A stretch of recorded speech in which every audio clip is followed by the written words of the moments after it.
Alright guys, Papa Pepper here, and if you know Papa, you know he likes seeds, he likes animals, he likes plants, he likes being outdoors, he likes checking out stuff. Recently I picked up some of these ornamental corns, and I know a lot of people either grab small ones like that or big ones like this.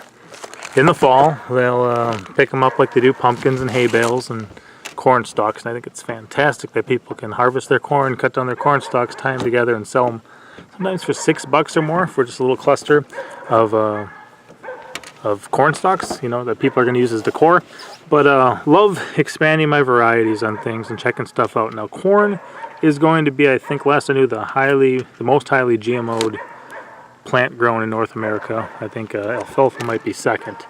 But normally when you run into that type of stuff, you're going to have just some sort of yellow corn, high producing, big kernels, big cob, maybe aiming for 3 cobs a stalk, that type of stuff.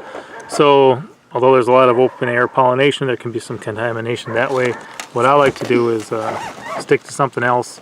I don't know what most people really do with the corn that they pick up in the fall, other than use it for decor for a little bit during the Thanksgiving type season, maybe Halloween type season, and then quit climbing around the truck so much, so loud. But and then they pretty much box it up and hopefully save it for next year or throw it away. Or I picked up a lot of, you know, pumpkin, squash, other things just sitting on the side of the road before.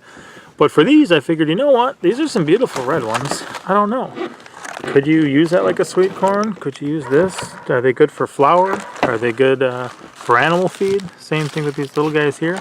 So what I did is I picked up each of these. I think one was $2, one was $3. And then the first test I did is I took a couple seeds off of each one. And I wanted to do a germination test.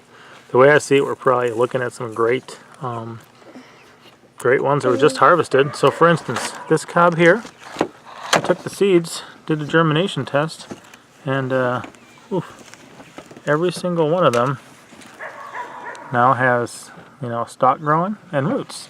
And all the way down the line, every one of these seeds started germinating.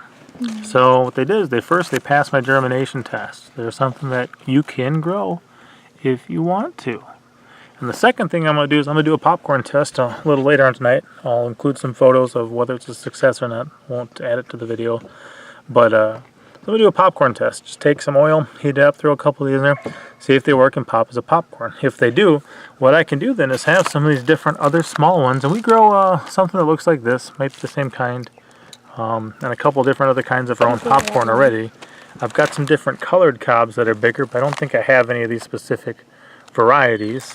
And as long as we grow those, I think, spread them out a little bit on the land, have a cluster of these over somewhere, a cluster of these somewhere else, that type of stuff. They'll mostly be pollinating each other, staying true to kind, that type of stuff. And we should be able to get some variety.